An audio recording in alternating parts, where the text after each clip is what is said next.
الحمد للہ رب العالمین والصلاة والسلام علی سید الانبیاء والمرسلین اما بعد فاعوذ باللہ من الشیطان الرجیم بسم اللہ الرحمن الرحیم۔ صدر الشریعہ بدر الطریقہ حضرت علامہ مولانا مفتی محمد امجد علی اعظمی رحمۃ اللہ تعالی علیہ بہار شریعت کے دوسری جلد 7واں حصہ صفحہ نمبر 18 نکاح کے بیان کے بارے میں کچھ اس طرح ارشاد فرماتے ہیں: ایجاب و قبول میں مخالفت نہ ہو، اور یہ یاد رکھیے کہ یہ مطبوعہ مکتبۃ المدینہ ہے۔ جی فرماتے ہیں ایجاب و قبول میں مخالفت نہ ہو۔ جی قبول ایجاب کے مخالف نہ ہو۔ مثلا اس نے کہا 1000 روپے مہر پر تیرے نکاح میں دی۔ ایک بندے نے کہا 1000 روپے مہر پر تیرے نکاح میں دی، یہ ایجاب ہے۔ اس نے کہا نکاح تو قبول کیا اور مہر قبول نہیں۔ آگے سے جو قبول کرنے والا ہے اس نے کیا کہا کہ نکاح تو قبول کیا اور مہر قبول نہیں، تو نکاح نہ ہوا، کیونکہ ایجاب و قبول میں اختلاف آ گیا۔ اور اگر نکاح قبول کیا اور مہر کی نسبت کچھ نہ کہا تو 1000 پر نکاح ہو گیا۔ مسئلہ نمبر 65۔ اگر کہا 1000 پر تیرے نکاح میں دی، 1000 پر تیرے نکاح میں دی، اس نے کہا 2000 پر میں نے قبول کی، یا مرد نے عورت سے کہا 1000 روپے مہر پر میں نے تجھ سے نکاح کیا، عورت نے کہا 500 مہر میں نے قبول کیا، تو نکاح ہو گیا۔ مگر پہلی صورت میں اگر عورت نے بھی اسی مجلس میں 2000 قبول کیے تو مہر 2000 ورنہ 1000، اور دوسری صورت میں مطلقاً 500 مہر ہے۔ اگر عورت نے 1000 کو کہا، مرد نے 500 پر قبول کیا، تو ظاہر یہ ہے کہ نہیں ہوا، اس لیے ایجاب کے مخالف ہے۔ مسئلہ نمبر 66۔ غلام نے بغیر اجازت مولا اپنا نکاح کسی عورت سے کیا۔ جی غلام نے اپنا نکاح اپنے آقا کی اجازت کے بغیر کسی عورت سے کیا اور مہر خود اپنے کو کیا، اپنے آپ کو بطور مہر رکھ دیا، اور مہر خود اپنے کو کیا۔ اس کے مولا نے نکاح تو جائز کیا مگر غلام کے مہر میں ہونے کی اجازت نہ دی، تو نکاح ہو گیا۔ اور مہر کی نسبت یہ حکم ہے، مہر کے بارے میں یہ حکم ہے کہ مہر مثل و قیمت غلام دونوں میں جو کم ہے وہ مہر ہے، غلام بیچ کر مہر ادا کیا جائے۔ جی مہر مثل دیا جائے یا غلام کی قیمت، ان دونوں چیزوں میں جو کم ہے۔ مہر مثل سے مراد ہے کہ اس وقت اس لڑکی کے جس کے ساتھ نکاح ہوا ہے، خالہ کو یا امی لوگوں کو جو مہر ملا اس کو مہر مثل کہتے ہیں۔ اب وہ کم ہے یا غلام کی قیمت کم ہے، جو کم ہے وہ دیا جائے۔ جی لڑکی بالغہ ہے تو اس کا راضی ہونا شرط ہے۔ ایجاب و قبول کے اندر یہ بات یاد رکھیے کہ لڑکی بالغ ہے تو اس کا راضی ہونا شرط ہے۔ ولی کو یہ اختیار نہیں، سرپرست کو یہ اختیار نہیں کہ بغیر اس کی رضا کے نکاح کر دے۔ نمبر 7، کسی زمانہ آئندہ کی طرف نسبت نہ کی، کسی آئندہ زمانے کی طرف نسبت نہ کی ہو۔ نہ کسی شرط نامعلوم پر معلق کیا ہو۔ مثلا میں نے تجھ سے آئندہ روز میں نکاح کیا، میں نے تجھ سے آئندہ روز میں نکاح کیا، یا میں نے نکاح کیا اگر زید آئے، ان صورتوں میں نکاح نہ ہوا۔ مسئلہ نمبر 67 جبکہ صریح الفاظ دو لفظ ہیں، صرف صریح جو ہے، نمبر 1 نکاح، نمبر 2 تزوج۔ مثلا عربی میں کہا زوجت نفسی، یا اردو میں کہا میں نے اپنے کو تیری زوجیت یا تیرے نکاح میں دیا۔ جی، تو جبکہ صریح الفاظ نکاح میں استعمال کیے جائیں تو عاقدین اور گواہوں کا ان کے معنی جاننا شرط نہیں۔ جب الفاظ صریح نکاح میں بولے جائیں تو عاقدین جو جن کا نکاح ہو رہا ہے یا جو ان دونوں کا نکاح منعقد کر رہے ہیں، اور گواہ، یہ لوگ ایسے ہوں کہ ان کا معنی جاننا، کہ صریح الفاظ کا معنی جاننا ان دونوں کے لیے شرط نہیں، گواہوں کے لیے بھی اور عاقدین کے لیے بھی الفاظ صریح جو ہے نکاح کے بارے میں ان کا معنی جاننا شرط نہیں۔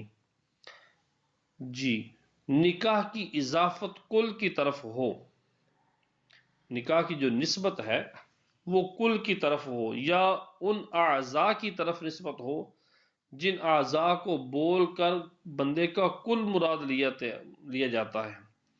تو اگر یہ کہا کہ فلاں کے ہاتھ یا پاؤں یا نصف سے نکاح کیا تو صحیح نہ ہوا۔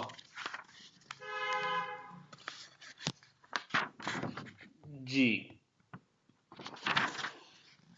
ہاتھ یا پاؤں یا نصف سے نکاح کیا تو صحیح نہ ہوا۔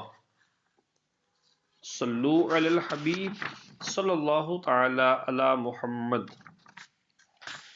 یہاں سے آگے صدر الشریعہ صفحہ نمبر 20 سے محرمات کا بیان ذکر کرتے ہیں، جس کو رب کائنات نے قرآن کریم فرقان حمید کے اندر ارشاد فرمایا،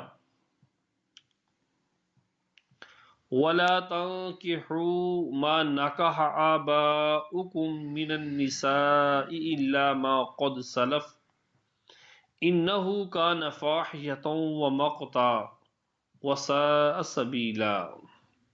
حُرِّمَتْ عَلَيْكُمْ أُمَّهَاتُكُمْ وَبَنَاتُكُمْ وَأَخَوَاتُكُمْ وَعَمَّاتُكُمْ وَخَالَاتُكُمْ وَبَنَاتُ الْأَخِ وَبَنَاتُ الْأُخْتِ وَأُمَّهَاتُكُمُ اللَّاتِي أَرْضَعْنَكُمْ وَأَخَوَاتُكُمْ مِنَ الرَّضَاعَةِ وَأُمَّهَاتُ نِسَائِكُمْ وَرُبَائِبُكُمُ اللَّاتِي فِي حُجُورِكُمْ مِنَ نِسَائِكُمُ اللَّاتِي دَخَلْتُمْ بِهِنَّ فَإِن لَّمْ تَكُونُوا دَخَلْتُمْ بِهِنَّ فَلَا جُنَاحَ عَلَيْكُمْ وَحَلَائِلُ أَبْنَائِكُمُ الَّذِينَ مِنْ أَصْلَابِكُمْ وَأَن تَجْمَعُوا بَيْنَ الْأُخْتَيْنِ إِلَّا مَا قَدْ سَلَفَ إِنَّ اللَّهَ كَانَ غَفُورًا رَّحِيمًا۔ وَالْمُحْصَنَاتُ مِنَ النِّسَاءِ إِلَّا مَا مَلَكَتْ أَيْمَانُكُمْ كِتَابَ اللَّهِ عَلَيْكُمْ وَأُحِلَّ لَكُم مَّا وَرَاءَ ذَلِكُمْ أَن تَبْتَغُوا بِأَمْوَالِكُمْ مُحْسِنِينَ غَيْرَ مُسَافِحِينَ۔ ترجمہ: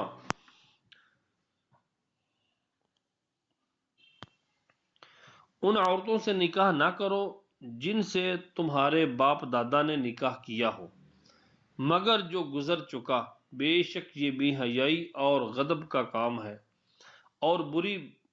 اور بہت بری راہ۔ تم پر حرام ہے تمہاری مائیں اور بیٹیاں اور بہنیں اور پھوپھیاں اور خالائیں اور بھتیجیاں اور بھانجیاں اور تمہاری وہ مائیں جنہوں نے تمہیں دودھ پلایا اور دودھ کی بہنیں اور تمہاری عورتوں کی مائیں اور ان کی بیٹیاں جو تمہاری گود میں ہیں، ان بیویوں سے جن سے تم جمع کر چکے ہو، اور اگر تم نے ان سے جمع نہ کیا ہو تو ان کی بیٹیوں میں گناہ نہیں، اور تمہارے نسلی بیٹوں کی بیویاں اور 2 بہنوں کو اکٹھا کرنا مگر جو ہو چکا، بے شک اللہ عز و جل بخشنے والا مہربان ہے۔ اور حرام ہے شوہر والی عورتیں مگر کافروں کی عورتیں جو تمہاری ملک میں آ جائیں، یہ اللہ عز و جل کا نوشتہ ہے، اور ان کے سوا جو رہیں وہ تم پر حلال ہے، یہ اپنے مالوں کے عوض تلاش کرو، پارسائی چاہتے نہ زنا کرتے۔ اور اللہ تبارک و تعالیٰ فرماتا ہے وَلَا تَنْكِحُوا الْمُشْرِكَاتِ حَتَّى يُؤْمِنْ وَلَأَمَةٌ مُؤْمِنَةٌ خَيْرٌ مِّن مُشْرِكَةٍ وَلَوْ أَعْجَبَتْكُمْ وَلَا تَنْكِحُوا الْمُشْرِكِينَ حَتَّى يُؤْمِنُوا وَلَعَبْدٌ مُؤْمِنٌ خَيْرٌ مِّن مُشْرِكٍ وَلَوْ أَعْجَبَكُمْ أُولَئِكَ يَدْعُونَ إِلَى النَّارِ وَاللَّهُ يَدْعُو إِلَى الْجَنَّةِ وَالْمَغْفِرَةِ بِإِذْنِهِ وَيُبَيِّنُ آيَاتِهِ لِلنَّاسِ لَعَلَّهُمْ يَتَذَكَّرُونَ۔ ترجمہ: مشرک عورتوں سے نکاح نہ کرو جب تک کہ ایمان نہ لائیں، بے شک مسلمان باندی مشرکہ سے بہتر ہے اگرچہ تمہیں یہ بھلی معلوم ہوتی ہو، اور مشرکوں سے نکاح نہ کرو جب تک ایمان نہ لائیں، بے شک مسلمان غلام مشرک سے بہتر ہے اگرچہ تمہیں یہ اچھا معلوم ہوتا ہو۔ یہ دوزخ کی طرف بلاتے ہیں اور اللہ عز و جل بلاتا ہے جنت و مغفرت کی طرف اپنے حکم سے، اور لوگوں کے لیے اپنی نشانیاں ظاہر فرماتا ہے تاکہ لوگ نصیحت مانیں۔ حدیث نمبر 1 صحیح بخاری و مسلم میں ابو ہریرہ رضی اللہ تعالی عنہ سے مروی، رسول اللہ صلی اللہ تعالی علیہ وآلہ وسلم نے فرمایا کہ عورت اور اس کی پھپھی کو جمع نہ کیا جائے اور نہ عورت اور اس کی خالہ کو۔ حدیث نمبر 2 ابو داؤد و ترمذی و دارمی و نسائی کی روایت انہی سے کہ حضور صلی اللہ تعالی علیہ وآلہ وسلم نے اس سے منع فرمایا کہ پھپھی کے نکاح میں ہوتے ہوئے اس کی بھتیجی سے نکاح کیا جائے، یا بھتیجی کے ہوتے اس کی پھپھی سے، یا خالہ کے ہوتے اس کی بھانجی سے، یا بھانجی کے ہوتے اس کی خالہ سے۔ حدیث نمبر 3 امام بخاری عائشہ صدیقہ رضی اللہ تعالی عنہا سے راوی، رسول اللہ صلی اللہ تعالی علیہ وآلہ وسلم نے فرمایا جو عورتیں ولادت سے حرام ہیں یعنی نسب سے حرام ہیں وہ رضاعت سے حرام ہیں۔ حدیث نمبر 4 صحیح مسلم میں مولا علی رضی اللہ تعالی عنہ سے مروی، رسول اللہ صلی اللہ تعالی علیہ وآلہ وسلم نے فرمایا بے شک اللہ تعالی نے رضاعت سے انہیں حرام کر دیا جنہیں نسب سے حرام فرمایا۔ مسائل فقہیہ: محرمات وہ عورتیں ہیں جن سے نکاح حرام ہے، اور حرام ہونے کے چند سبب ہیں، لہذا اس بیان کو 9 قسم پر تقسیم کیا جاتا ہے، منقسم کیا جاتا ہے یعنی تقسیم کیا جاتا ہے۔ قسم اول نسب، اس قسم میں 7 عورتیں ہیں 7 جو نسب کی وجہ سے حرام ہیں۔ نمبر 1 ماں، نمبر 2 بیٹی، نمبر 3 بہن، نمبر 4 پھوپھی، نمبر 5 خالہ، نمبر 6 بھتیجی، اور نمبر 7 بھانجی۔ حرمت نسب۔ مسئلہ نمبر 1 دادی، نانی، پردادی، پرنانی اگرچہ کتنی ہی اوپر کی ہوں سب حرام ہیں، اور یہ سب ماں میں داخل ہیں کہ یہ باپ یا ماں یا دادا دادی نانا نانی کی مائیں ہیں، کہ ماں سے مراد وہ عورت ہے جس کی اولاد میں یہ ہے، بلا واسطہ یا بالواسطہ، وہ ماں ہے یا دادی ہے یا نانی ہے یا نانا ہے، بالواسطہ یا بلا واسطہ، یہ انہی سے ہے۔ مسئلہ نمبر 2، بیٹی سے مراد وہ عورتیں ہیں جو اس کی اولاد ہیں، بیٹی سے مراد وہ عورتیں ہیں جو اس کی اولاد ہیں، لہذا پوتی، پڑ پوتی، نواسی، پر نواسی، اگرچہ درمیان میں کتنی ہی پشتوں کا فاصلہ ہو، سب حرام ہیں۔ مسئلہ نمبر 3، بہن خواہ حقیقی ہو یعنی ایک ماں باپ سے، یا ستیلی کہ باپ دونوں کا ایک ہے اور مائیں دو، یا ماں ایک ہے اور باپ دو، سب حرام ہیں۔ مسئلہ نمبر 4، باپ ماں دادا دادی نانا نانی وغیرہ اصول کی پھوپھیاں یا خالائیں اپنی پھوپھی اور خالہ کے حکم میں ہیں، یعنی باپ ماں دادا دادی نانا نانی وغیرہ اصول کی پھوپھیاں، اوپر تک سارے اصول ہیں، یعنی باپ ماں دادا دادی نانا نانی یہ سارے اصول ہیں، اصول یعنی اس سے جتنے اوپر ہیں، تو ان کی پھوپھیاں یعنی اس کی اصول کے اندر جو ہیں یہ پھوپھیاں لگیں، یا خالائیں اپنی پھوپھی اور خالہ کے حکم میں ہیں، خواہ یہ حقیقی ہوں یا ستیلی، یوں ہی حقیقی یا علاتی پھوپھی، یا حقیقی یا اخیافی خالہ کی خالہ۔ جی، مسئلہ نمبر 5، بتیجی بانجی سے بھائی بہن کی اولادیں مراد ہیں، ان کی پوتیاں نواسیاں بھی اسی میں شمار ہیں۔ مسئلہ نمبر 6، زنا سے بیٹی پوتی بہن بھتیجی بانجی بھی محرمات میں داخل ہیں۔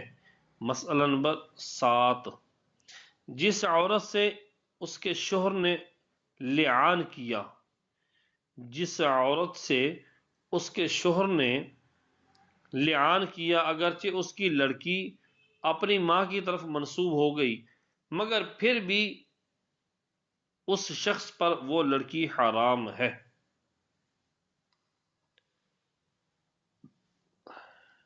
لعان کیا ہوتا ہے یہ انشاءاللہ العزیز اس کی وضاحت جو ہے آگے اپنے مقام پہ عرض کروں گا۔ جی، لعان مختصر یہ ہے کہ شوہر اپنی زوجہ پر زنا کی تہمت لگاتا ہے۔ جی، وضاحت انشاءاللہ العزیز آگے اپنے مقام پہ آئے گی۔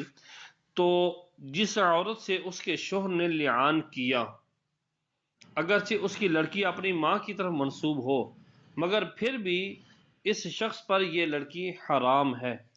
حرمت مصاہرت، دوسری قسم ہے مصاہرت، یعنی وہ عورتیں جن سے نکاح ہمیشہ کے لیے حرام ہوتا ہے، وہ 7 قسم کی عورتیں ہیں، وہ 9 قسموں پر منقسم ہیں۔ اب ان میں پہلی قسم بیان کی گئی ہے نسب، جی وہ عورتیں جن سے نکاح حرام ہے تو اس کے اسباب بیان کیے جا رہے ہیں۔ پہلا سبب ہے نسب، اور اب دوسرا سبب ہے مصاہرت، حرمت مصاہرت۔ قسم دوم ہے حرمت مصاہرت۔ نمبر 1، زوجہ موتوہ، زوجہ موتوہ یعنی وہ بیوی جس سے صحبت کی گئی ہو، جس سے جماع کیا گیا ہو۔ جی، زوجہ موتوہ کی لڑکیاں، زوجہ موتوہ کی لڑکیاں، پہلی جو قسم بیان کی نسب، اس کے بعد دوسری قسم حرمت مصاہرت جو بیان کی جا رہی ہے، اس کے اندر پہلی عورت کون سی ہے؟ زوجہ موتوہ کی لڑکیاں، یعنی وہ عورت جسے وطی کی ہے اس کی لڑکیاں۔ نمبر 2، زوجہ کی ماں، زوجہ کی دادیاں، زوجہ کی نانیاں۔ نمبر 3، باپ، دادا وغیرہ ہما اصول کی بیبیاں، باپ، دادا وغیرہ ہما اصول کی بیبیاں، بیٹے پوتے وغیرہ ہم فروع کی بیبیاں۔ جی، مسئلہ نمبر 8، جس عورت سے نکاح کیا اور وطی نہ کی تھی کہ جدائی ہو گئی۔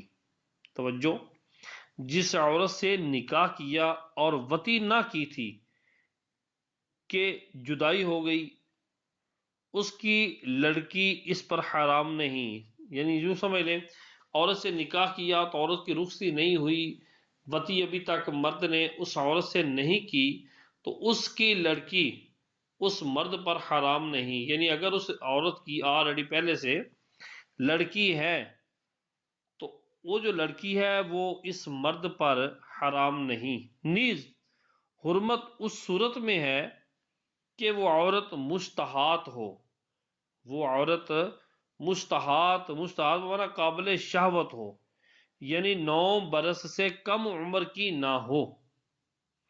اس لڑکی کا اس کی پرورش میں ہونا ضروری نہیں، یہ ضروری نہیں کہ وہ لڑکی جو ہے اس عورت کی پرورش میں ہو، یہ ضروری نہیں۔ اور خلوت صحیحہ بھی وطی کے حکم میں ہے، خلوت صحیحہ بھی وطی جماع کے حکم میں ہے۔ خلوت صحیحہ کیا ہے؟ حاشیہ دیکھیں، خلوت صحیحہ یعنی میاں بیوی کا اس طرح تنہا ہونا کہ جماع سے کوئی مانع شرعی یا طبعی یا حسی نہ ہو، ایسا کوئی سبب نہ ہو جو شرعی طور پر یا طبعی طور پر یا حسی طور پر ان کو رکاوٹ بن رہا ہو۔ مانع حسی سے مراد زوجین سے کوئی ایسی بیماری میں ہو کہ صحبت نہیں کر سکتا، یہ ہے مانع حسی۔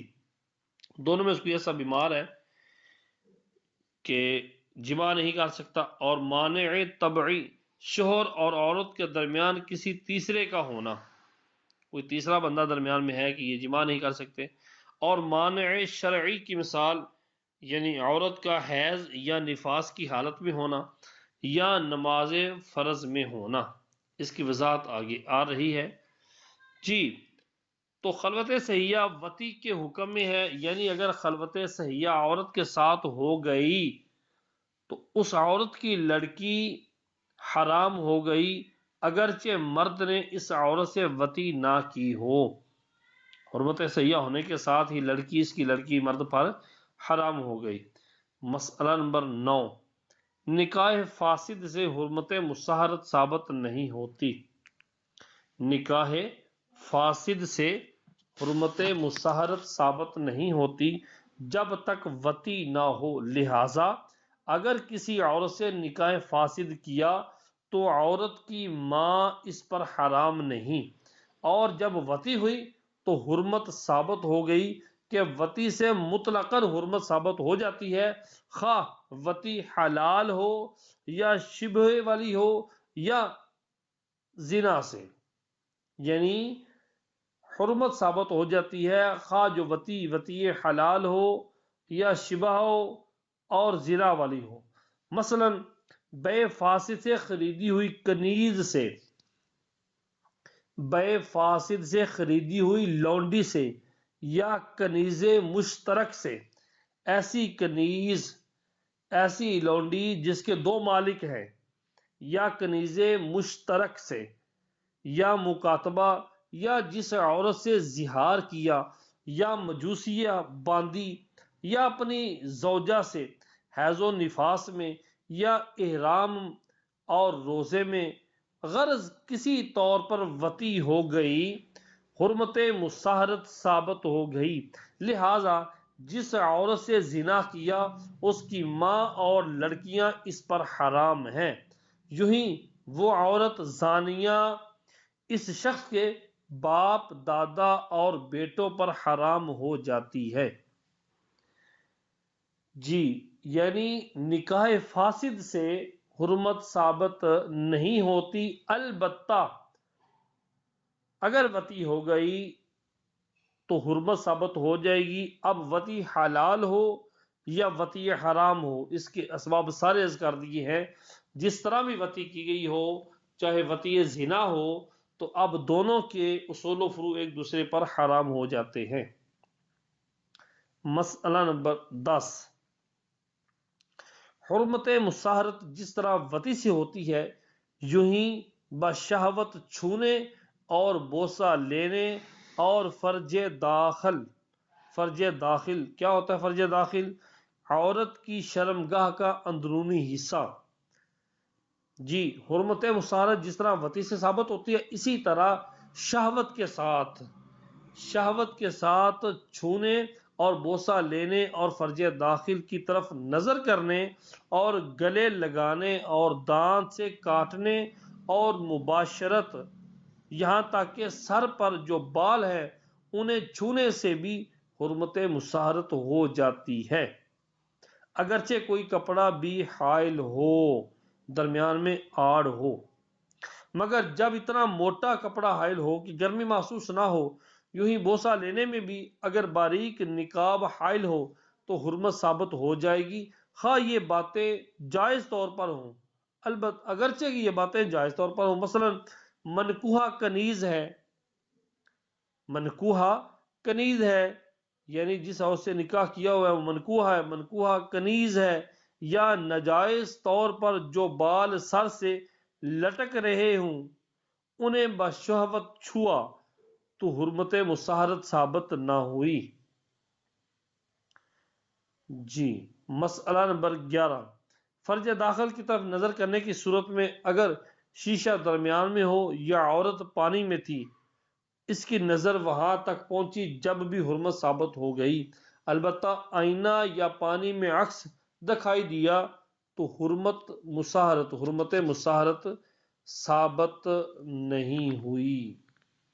مسئلہ نمبر 12، چھونے اور نظر کے وقت شہوت نہ تھی، بعد کو پیدا ہوئی، جب ہاتھ لگایا اس وقت نہ تھی، ہاتھ جدا کرنے کے بعد ہوئی شہوت تو اس سے حرمت ثابت نہیں ہوتی۔ اس مقام پر شہوت کے معنی یہ ہے کہ اس کی وجہ سے انتشار اعلیٰ ہو جائے، عضو خاص انتشار میں آ جائے، اور اگر پہلے سے انتشار موجود تھا تو اب زیادہ ہو جائے۔ یہ جوان کے لیے ہے، بوڑھے اور عورت کے لیے شہوت کی حد یہ ہے کہ دل میں حرکت پیدا ہو، اور پہلے سے ہو تو زیادہ ہو جائے، محض میلان نفس کا نام شہوت نہیں۔ مسئلہ نمبر 13، نظر اور چھونے میں حرمت جب ثابت ہوگی کہ انزال نہ ہو۔ نظر کرنے میں اور چھونے میں حرمت مصاہرت تب ثابت ہوگی کہ انزال یعنی منی کا نکلنا نہ ہو، اور انزال ہو گیا تو حرمت مصاہرت نہ ہوئی۔ صلو علی الحبیب صلی اللہ تعالی علی محمد۔